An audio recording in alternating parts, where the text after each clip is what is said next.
Okay, hold on. Are we live right now? It says live in my little corner. Okay, well, we're not on Facebook, so give me a minute. Ruh-roh. Yeah. Well, I changed my passwords. Hold on.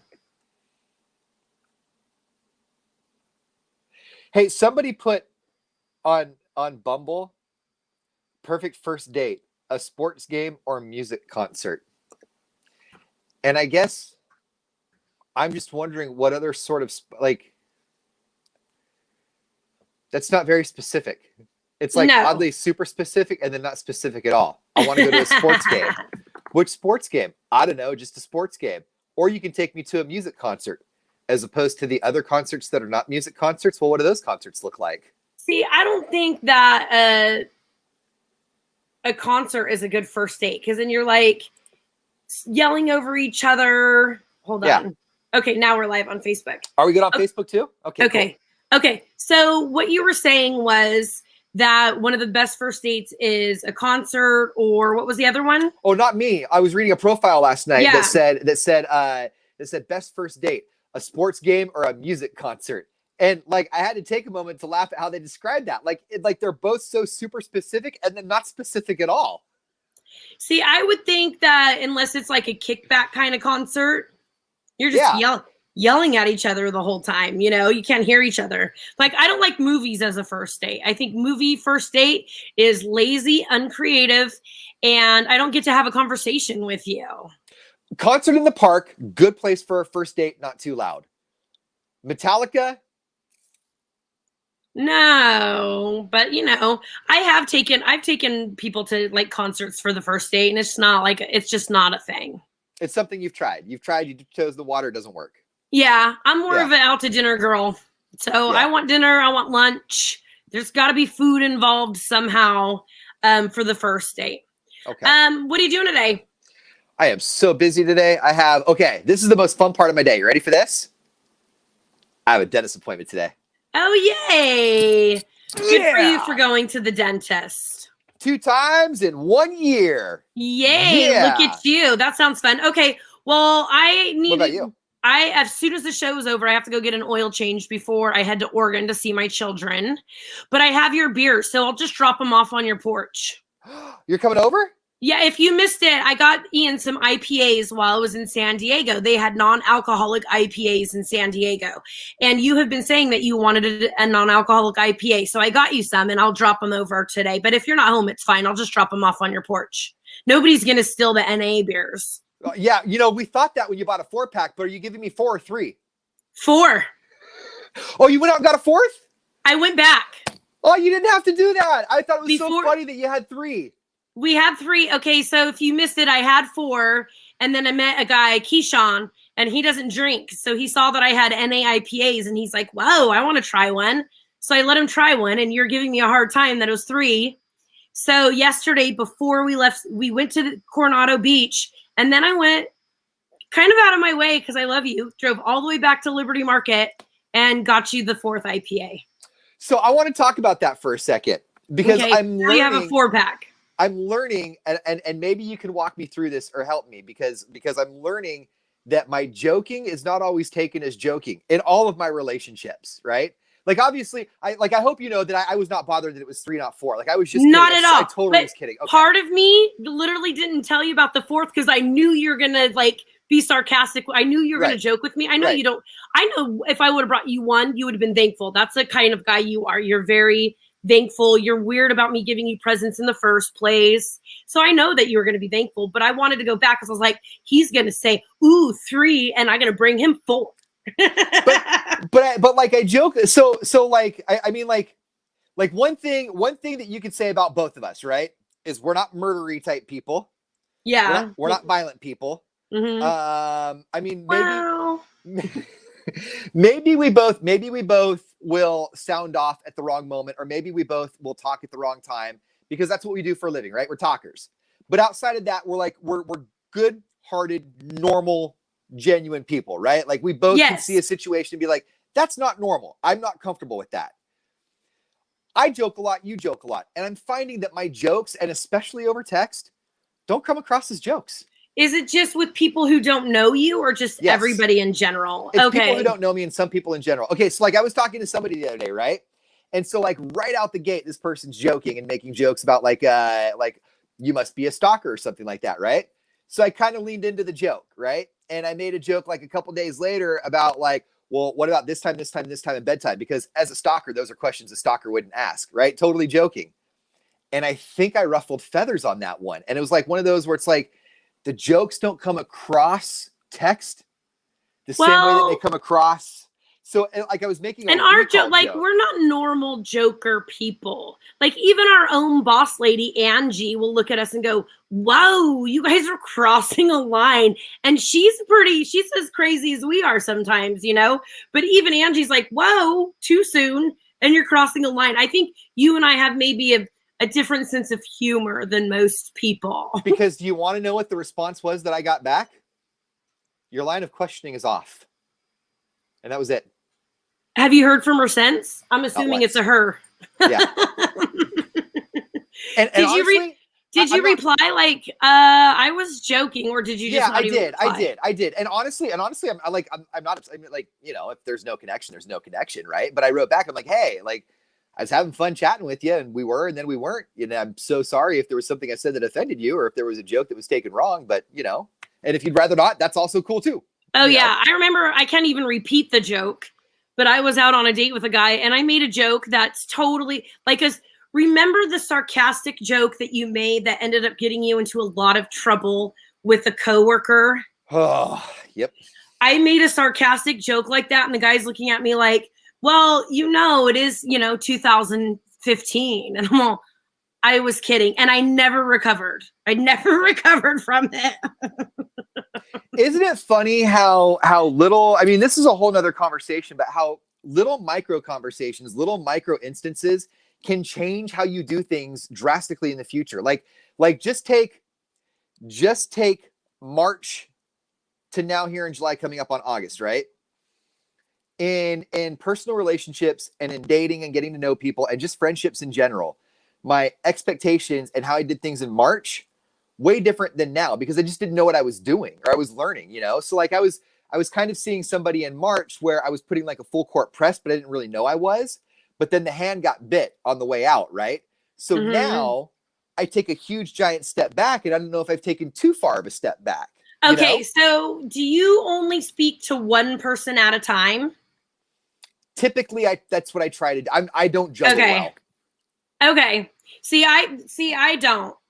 It's multiple, and then that way you're not up anyone's butt. That way you're not.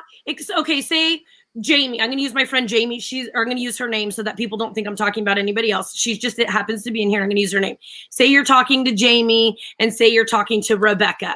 Okay, so you won't be up Jamie's butt if you also have Rebecca to talk to, but also be open about it. So like I have what my girlfriends call, people might be offended by this. It's fine. We call it the hotation. And it's our lineup. It's our lineup. And we have a bench. You know, there's the leadoff hitter, there's a cleanup batter, and, in that order. So if I'm talking to Keyshawn, and I'm talking to Will, and I'm talking to, Jason, and I'm talking to this other guy, like I'm not up Jason's butt because I have other people to talk to as well. And I have my own life to go about. And so I'm not like giving full court press to one person, because when I first started dating, I was stage 5 clinger. You knew that. Yeah. As soon as I like somebody, I'm like all in, and I had to really back off of that. See, okay, now, and to that, and I completely agree. I went all in. Okay, I went all in with everybody you know. No, that's not true though, because no, I legit only went all in with like one person since I've been single. But everything else since then has really just been conversations. Like there hasn't really been anyone that I've like actually dated. Except the one person I was with for a while. But even then, because I feel like I'm so busy with stuff in the garage and the kids and all those other things, that like, if I'm just talking to one person, I feel like I'm not, like, I feel like I'm pretty self-conscious about that, or at least I try to be. But I see what you're saying, but I get lost in my conversations. I've tried talking to like 2-3 people at one time. And before I know it, I can't remember the girl that I just broke up with. When her and I first got together, I mixed like 3 different conversations with 3 different people with her. and forgot so much stuff that she told me that at one point, like a week in, I had to look at her and be like, hey, there's just so much information that you're giving me that I'm kind of forgetting some of it. I didn't want to tell her there's so much information you're giving me, and I'm trying this dating other people thing that I can't keep my stuff straight. Yeah, and most men can't. Like, you guys think that you're geniuses at it, but you're not. First of all, I'm pretty upfront. You're not the only guy I'm talking to. Like, that's just, that's just what's going to happen. But, like, with the ex-boyfriend, I caught him doing that, like, mixing up his conversations with obviously somebody else and me. And he was like, hey, I just got home from work, blah, blah, blah, blah, blah. And then an hour went by, and I'm like, what are you doing? And he's like, headed home. And I'm like, from where? And he said, from work. And I go, you just told me an hour ago that you were home from work. And he's like, no, I didn't. That must be some other guy you're talking to. And all I had to do was go through my text messages and screenshot it and be like, you told me an hour ago that you were home. Like, I'm not, why are you lying? And then I figured out it was because he couldn't, his lines were mixing up. See, and that works for some people, I guess. I don't do that. I don't want to do that.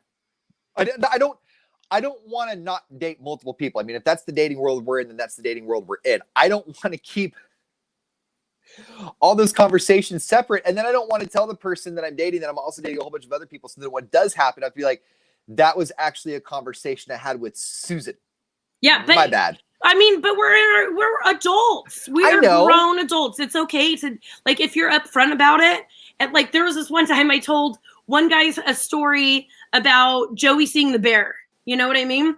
And then I said, remember when he saw the bear to another guy? And he was like, that wasn't me. And then we laughed. Ha ha ha. Right. Sorry. Must have been this other guy.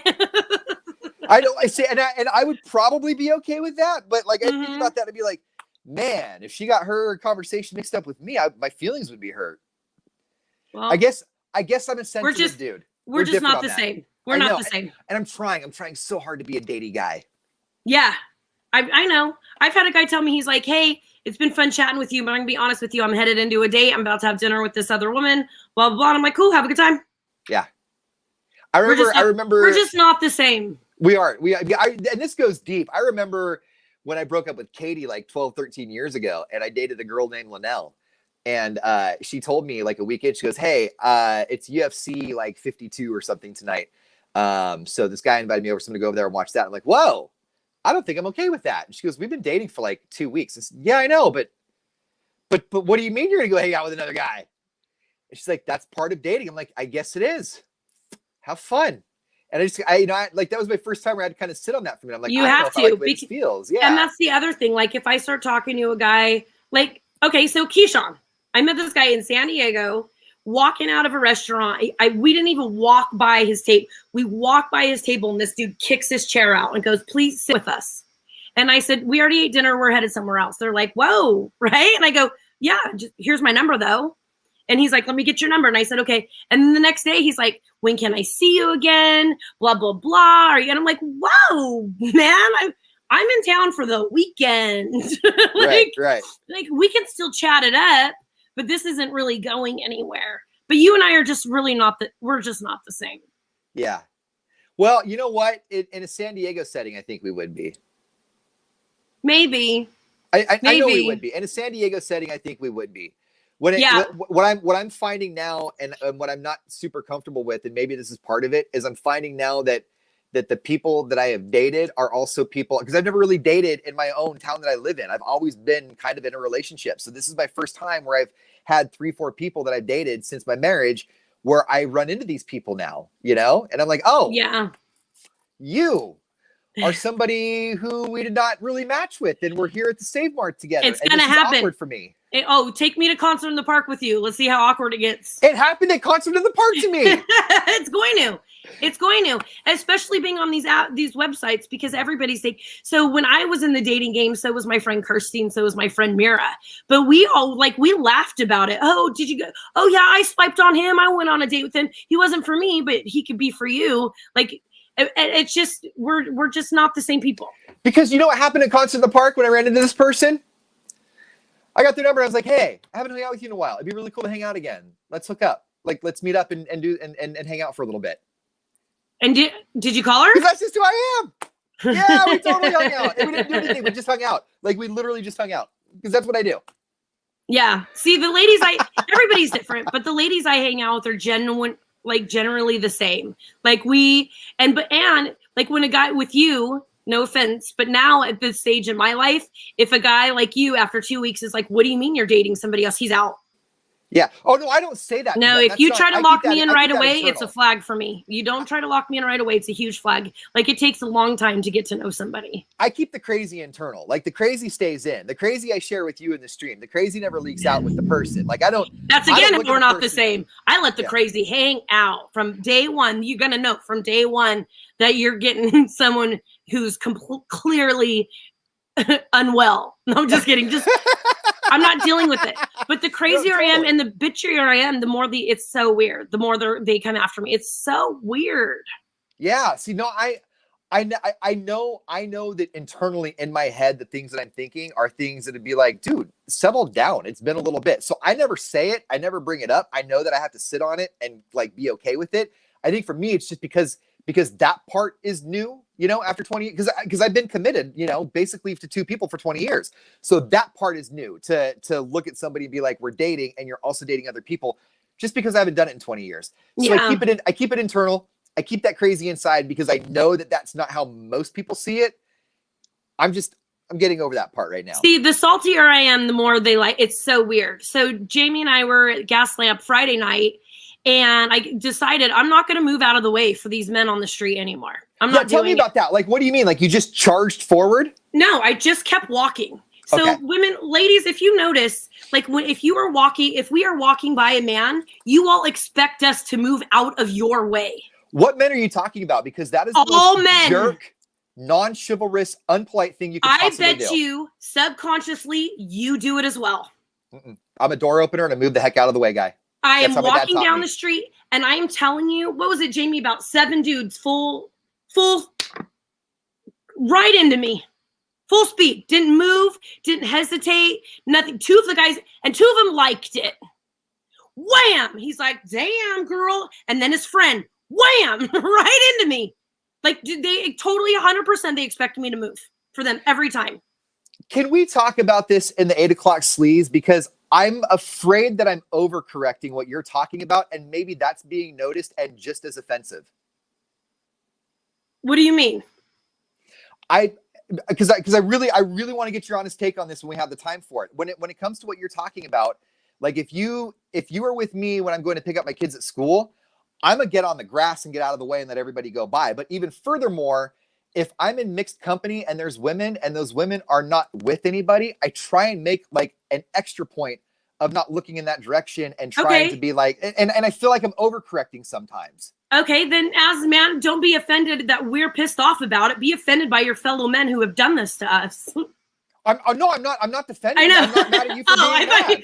I thought you were offended by what I'm saying. But I'm not. What I'm trying to ask is didn't even slow down, dude. What I'm saying is you're absolutely right. Men that do that are jerks. I'm saying I was raised by a guy that was born in the 30s. And so I overcorrect. I open doors. And if you're coming down the sidewalk and you got stuff and you're doing your thing, I'm standing on the grass so you can walk by because I feel really bad.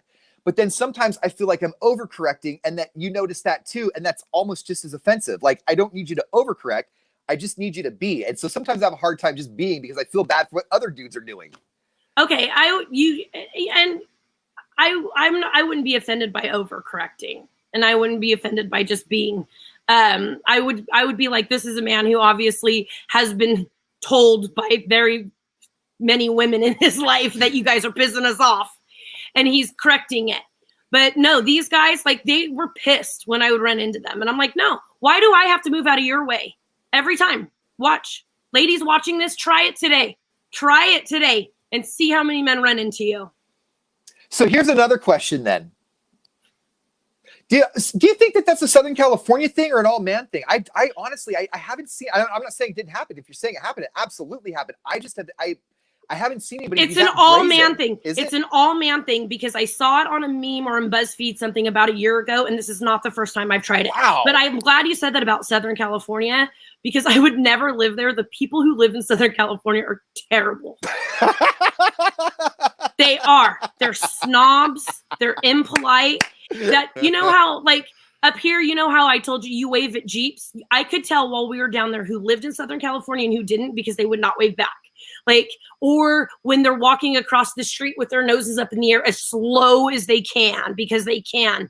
Like, the people in Southern California, I just could never, ever live there. Ever. I can't. They're so snobby. Oh, it is a special No, brand, but that's for sure. I've tested this theory before, so it wasn't just in Southern California. It's men. Yes, it is men. Man, in general. I'm sorry. Because I didn't just start doing it this weekend. Like I got this idea from somewhere. I hand to God, this is something I've never noticed. I'm so sorry. I've never noticed this. I am completely blind to this. Yeah. So yeah, just straight up shoulder check me. I don't want to shoulder check you. I want to let you go by. All right, you guys. So we are giving Great America tickets on the air. Giving away Great America tickets on the air. We have an 8 o'clock stream. What time are we giving those away? 3, 5. Let's see here. Give me 1 second. I can tell you exactly. In 12 minutes. In 12 minutes, we are giving away Great America tickets on the air, and we will be back here at 8 o'clock for our live stream. Bye, you guys.